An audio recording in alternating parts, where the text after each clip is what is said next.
tudo bem com vocês? Eu sou o professor Felipe, professor de Geografia da aula de hoje. E o tema da aula de hoje vai ser Bacia Hidrográfica Atlântico-Nordeste Oriental. Essa aula foi montada para uma turma de segundo ano do ensino médio. Logo nessa foto aqui nós podemos visualizar o rio Jaguaribe após o açude de Oroz. Esse rio fica no Ceará, é o maior rio do Ceará e é o principal rio dessa bacia.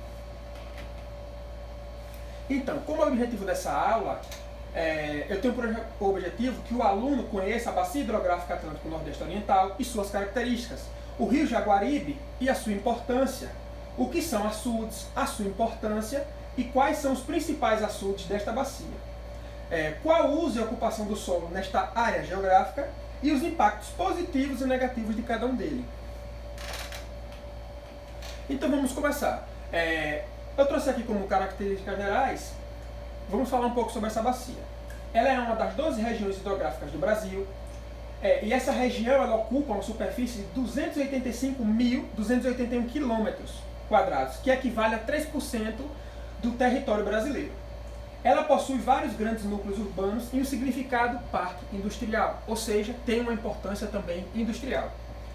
Ela se destaca ainda o fato da região circunscrever mais de uma dezena de pequenas bacias costeiras, caracterizadas pela pouca extensão e pequena vazão de corpos d'água. Ela está localizada no nordeste do país e abrange o estado do Ceará, Rio Grande do Norte, Paraíba, Alagoas e Pernambuco. Ela está situada na região intertropical, ou seja, entre os trópicos, e apresenta pequena amplitude térmica. O que isso quer dizer? Pequena variação entre a maior temperatura e a menor temperatura, e a temperatura mais baixa. Falar agora um pouco sobre a sua abrangência e a sua densidade demográfica. Ela abrange cerca de 740 municípios e as 5 importantes capitais do estado nordestino, que são Fortaleza, Natal, João Pessoa, Recife e Maceió. A sua densidade demográfica é de 21 milhões de habitantes, representando cerca de 12% da população de todo o país. Agora eu vou falar um pouco sobre a sua disponibilidade hídrica. Que é o quê? É o quanto de água que tem essa bacia, basicamente. A disponibilidade hídrica superficial, considerando a vazão regularizada pelos reservatórios da região, é de 91,5 metros cúbicos por segundo, o que corresponde a 0,1 da disponibilidade superficial do país, que é 91 mil metros cúbicos por segundo. Então, só por esse dado, o que isso quer dizer? Que em comparação com todo o país, a sua disponibilidade é muito baixa, a hídrica superficial. Já a vazão média dessa região hidrográfica é de 740 metros cúbicos por segundo, correspondendo a 0,43% da vazão média nacional, que é de 180 mil, ou seja, não chega nem a 1%. E a vazão de retirada, que é a demanda total, é 263 metros cúbicos por segundo, que é 11% da demanda nacional. Ele traz o dado dessa bacia específica e compara com a nacional, e como nós podemos ver, ela tem uma contribuição, e ela, se comparando com as outras bacias, ela tem uma baixa disponibilidade hídrica. E a demanda total de água nessa região hidrográfica, Atlântico-Nordeste Oriental, é de 180 mil metros cúbicos por segundo, como eu já falei, 11% da demanda do país, da qual, só para vocês terem ideia, eu achei interessante colocar nesse slide, 53%, que equivale a 95 metros cúbicos por segundo, corresponde ao uso para irrigação. Ou seja, mais da metade da pouca água que já tem, digamos assim, é usada para irrigação. Só me corrigindo, são 95 mil, 24,24 metros cúbicos por segundo. Agora eu vou falar um pouco sobre o clima dessa região. A região hidrográfica Atlântico-Nordeste Oriental tem quase a totalidade da sua área pertencente à região do semiárido nordestino, caracterizado por apresentar períodos críticos de estiagens prolongadas, resultado da baixa pluviosidade, pouca chuva e alta evaporação. Continuando com as características desse clima semiárido, ele é caracterizado por baixos índices pluviométricos, temperaturas elevadas durante todo o ano, baixas amplitudes térmicas, forte insolação, altas taxas de evapotranspiração e se caracteriza por apresentar, como eu já falei, períodos críticos de estiagem prolongadas e resultado da baixa pluviosidade e alta evaporação. Agora eu vou falar um pouco sobre os biomas dessa região hidrográfica, que essa região hidrográfica possui. A maior parte desse território, a predominância é da caatinga, mas também esse território possui Mata Atlântica, manguezal e também cerrado, mas a sua maior parte é a caatinga. Então eu vou falar um pouco sobre a caatinga. A palavra caatinga ela significa mata branca e está associada ao ressecamento das árvores. Justamente essa imagem que eu coloquei aqui, ela representa muito bem isso. Quando nós falamos de caatinga, a gente lembra automaticamente de seca, de ressecamento das árvores, aquela paisagem com mata mais branca mesmo, como ele traz aqui. É formado por uma vegetação rasteira e árvores que perdem folhas e ficam com tonalidade esbranquiçada. Em função do clima semiárido da região onde se encontra, a vegetação da caatinga costuma ser bastante seca, com espinhos e poucas folhas. Quando ocorrem as chuvas, elas se transformam rapidamente, ou seja, tem toda essa transformação na época de seca. Quando começa a chover, volta a chover, ela muda completamente, ganhando um aspecto diferenciado, com árvores cobertas de folhas e pequenas plantas forrando o chão.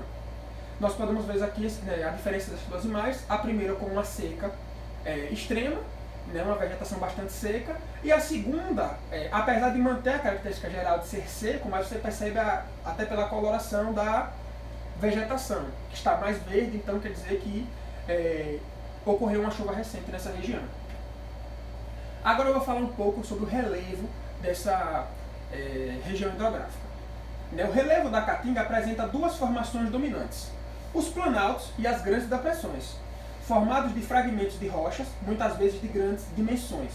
Aqui eu trouxe duas imagens para exemplificar isso. Uma é a Serra da Ipiapaba, que se localiza no noroeste cearense e nordeste do Piauí. E a segunda imagem, essa aqui de baixo, é o Planalto da Borborema, que é localizado, ele abrange vários estados, Alagoas, Pernambuco, Paraíba e Rio Grande do Norte. Então, nós estudamos aqui o clima, o relevo, essa caracterização do semiárido brasileiro, e agora, qual é a solução que o governo e a população tomou e está acostumada para não vencer a seca? Esse pensamento foi substituído por contornar, conviver com a seca. Então, essa solução, eu trouxe aqui, foi o açude, os açudes, melhor dizendo. Então, professor, o que é um açude? Um açude geralmente é construído à base de cimento ou mesmo terra, com o objetivo de represar a água para ser utilizada com alguma finalidade. Então ele exemplifica aqui como aguar plantações, criação de peixes, gerar energia ou abastecer pessoas ou animais, da mesma forma que diques ou represas. Ou seja, açude tem a mesma finalidade de um dique ou uma represa. Represar a água para uma determinada finalidade. Como ele trouxe aqui, pode ser tanto plantação, irrigação, como eu falei anteriormente, mais da metade dessa disponibilidade hídrica dessa região, ela é utilizada para irrigação, então a maior parte das águas desses açudes é para irrigação, mas também para o uso da população que vive ali nessa seca, no semiárido nordestino. Ainda falando dos açudes, no Atlântico Nordeste Oriental, a quantidade de açudes e represas de todos os portos está estimada em mais de 70 mil. 70 mil açudes. 70 mil. E não existe no presente modelo, método ou programa que efetivamente gerencie os estoques e uso desses reservatórios. O que isso aqui quer dizer? Que pode ser que a maior parte deles pode ser gerenciado de qualquer forma, muitas vezes de uso desnecessário. Enquanto a população, uma determinada população pode estar passando necessidade por conta da seca, um empresário, um latifundiário, ele pode estar faturando muito dinheiro por conta do uso desses açudes, porque não existe ainda um modelo, um regulamento, uma administração correta dessa água. Este conjunto de açudes e reservatórios tem um volume potencial Potencial, lembrando que não é o que ele possui, é que ele suporta até este limite. Infelizmente, muitos açudes hoje, por decorrência também desse período seco, eles estão com 20%, 30% da sua capacidade total, ou seja, muito abaixo daquilo que ele suporta. Mas o seu volume potencial é da ordem de 30 bilhões de metros cúbicos de água. E o total de açudes públicos pertencentes à região é de 212, ou seja, 70 mil açudes, onde 212 é de uso público. O resto, obviamente, é de uso privado. Então eu trouxe aqui alguns açudes, algumas barragens, para exemplificar aquilo que eu estou falando nessa região hidrográfica. E aqui eu trouxe o açude Castanhão. O Castanhão, ele é o maior açude público para múltiplos usos do Brasil. Ele foi concluído em 2013 e sua barragem fica localizada no município do Alto Santo, no Ceará. Ele constitui uma importante reserva estratégica de água e é utilizado para irrigação, abastecimento urbano, piscicultura e regularização da vazão do rio Jaguaribe. Ele é o maior açude público. Nessa parte eu já falei, infelizmente a informação está repetida no slide. Pronto. Eu trouxe a barragem Armando Ribeiro Gonçalves. É o maior reservatório de água do Rio Grande do Norte. Ele fica localizado no rio Piranhas-Açu, entre os municípios de Açu, Itajá e São Rafael, e ele tem uma capacidade total de 2,4 bilhões de metros cúbicos de água. E eu esqueci de falar, o açude Castanhão ele tem uma capacidade de mais de 6 bilhões de metros cúbicos de água.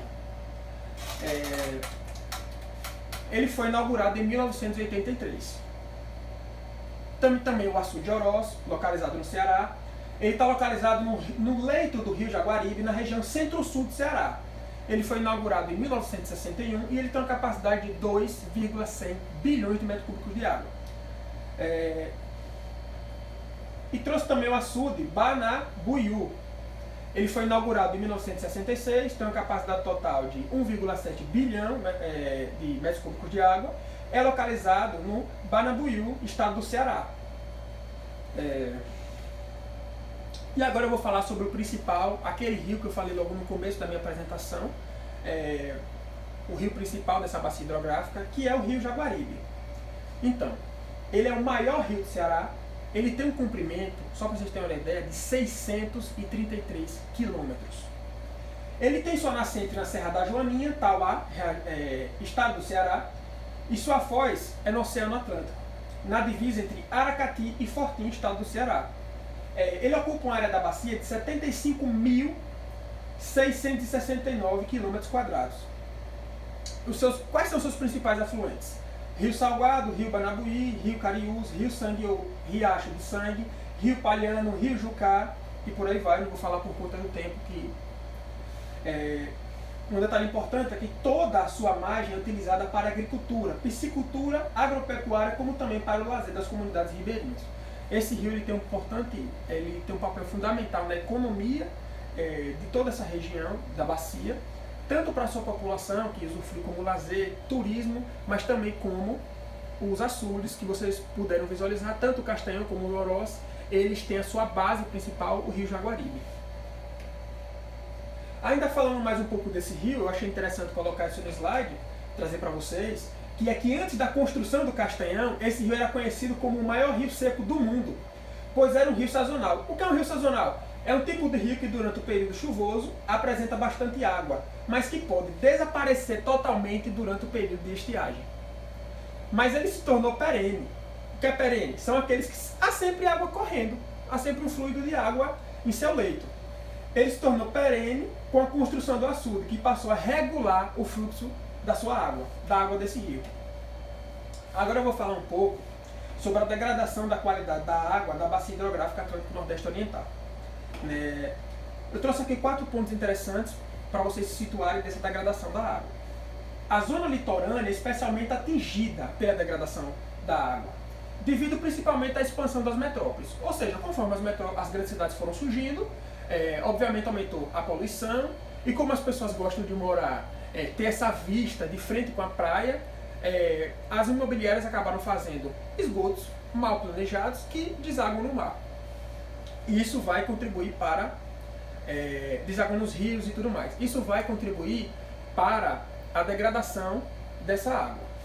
A combinação de pouca disponibilidade hídrica, que eu já falei ali, que é uma região que tem pouca água, e baixos índices de coleta e tratamento de esgoto, contribui com a baixa qualidade das águas dos rios da região.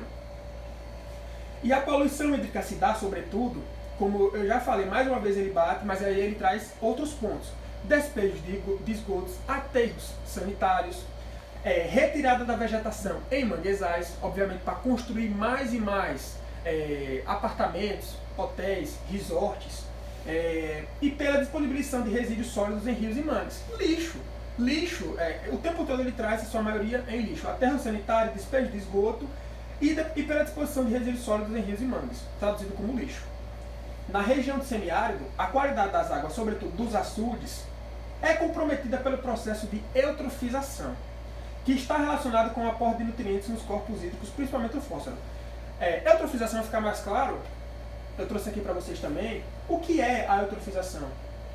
A eutrofização é o crescimento excessivo de plantas aquáticas para níveis que afetem a utilização normal e desejável da água. Ou seja, é natural e existe um limite suportável dessas águas, desses nutrientes. Mas quando esses nutrientes, que ele traz, que é principalmente o fósforo e o nitrogênio, quando eles começam a adentrar esse rio demais, começa ali a dissolver naquela água, ele acaba deixando essa água inútil, inutilizável. O fator substancial para este argumento é a maior concentração de nutrientes, essencialmente o nitrogênio e o fósforo. E na região do semiárido, a qualidade das águas, sobretudo dos açudes, eu também já falei. Então eu trouxe aqui essas 4 fotos que mostram aqui que traz um rio com esse processo de eutrofização, traz um peixe morto também, um pato impossibilitado de navegar e uma pessoa pegando uma lama verde, porque justamente por ser plantas aquáticas fica nessa coloração. Trouxe aqui também algumas imagens para demonstrar o que eu falei no slide passado, da poluição hídrica, o esgoto, aterro de manguezal, aterro sanitário, retirada da vegetação do manguezal. E vou falar também agora sobre os eventos críticos dessa região. Ocorrem várias situações de escassez, né? É um evento frequente nessa região hidrográfica durante a seca, como eu já tinha falado, que é uma característica do semiárido brasileiro. E eu trouxe esse dado aqui, achei bem importante também, que em 2013, 617 municípios, isso equivale a mais de 70% dos 740 que eu trouxe anteriormente, decretaram situação de emergência por motivo de seca. Agora eu vou falar sobre a caracterização do uso e ocupação do solo. Quantos minutos está a apresentação? 18? Ok. Então, esse solo ele é usado para a irrigação, a indústria, o turismo, a navegação, a mineração e a pesca. A maior demanda, eu já falei, é da irrigação. Então, em algumas regiões da região hidrográfica Atlântico Nordeste Oriental, pode-se observar bacias com criticidade quantitativa devido à alta demanda hídrica, principalmente pela irrigação. E aqui eu trouxe as principais, como que essa irrigação é utilizada? Com a agricultura. Então eu trouxe as principais plantações de cada região dessa bacia hidrográfica, para vocês terem uma ideia. Esse dado que eu trouxe foi do IBGE, esse estudo foi feito em 2012, né, que ele traz os municípios com maiores vazões de retirada de água para irrigação e suas principais culturas, em termos de área plantada, segundo informações da pesquisa agrícola municipal. Então, na porção alta da bacia do rio Acaraú, a plantação mais abundante é milho e feijão. Na bacia do rio Apodi, são milho, feijão e arroz. Na unidade hidrográfica litorânea de Pernambuco e na unidade hidrográfica litorânea de Alagoas, é a cana-de-açúcar que é a plantação predominante. Agora eu vou falar um pouco sobre a indústria dessa região. Dentre as indústrias poluidoras, né, ela causa um impacto muito grande em questão de poluição. Se destaca do complexo sucro-alcooleiro, principalmente ao longo da zona da mata nos estados de Pernambuco, Alagoas e Paraíba, pelo lançamento acidental. Eles relatam que é acidental, mas pode ser também, e provavelmente proposital de vinhoto. O que é vinhoto? É uma água de lavagem da cana e das colunas barométricas dos rios. Falar um pouco sobre a mineração. Ela é amplamente distribuída, essa atividade mineradora ela é amplamente distribuída no território regional e explora os mais diversos minérios. Os seus impactos sobre o meio ambiente, caso não haja adequada gestão ambiental da área mineradora, são bem conhecidos e incluem a contaminação do ar, do solo, sedimentos, assoreamento, desmatamento e poluição sonora, né? Eu achei interessante também trazer aqui para vocês a poluição sonora, porque quando a gente fala assim, a gente muitas vezes se passa que, a depender dessa atividade de mineração, tanto as pessoas que vivem ali, elas vão ter uma dificuldade em seguir sua vida, em estudar, em trabalhar, em dormir, em momentos de lazer, por exemplo, por conta do alto barulho que é constante, é o dia inteiro. Isso também prejudica muito os animais que têm sua vida muito afetada por conta desses barulhos. Agora eu trouxe aqui para vocês falar um pouco sobre o turismo, os impactos positivos e negativos que isso acaba ocorrendo nessa área. O litoral da região é palco de grandes transformações provocadas pelo turismo. Aí eu trouxe algumas, como a construção de mais áreas de lazer para a população. O governo, quando ele quer especular uma área turística, ele constrói mais áreas de lazer para a população. São praças, são parques, arborização, para que essa área fique esteticamente mais bonita, né? Gera emprego e renda para a população ali presente. Muitas cidades acabam vivendo, inclusivamente, tem a sua maior renda, e as pessoas se empregam mais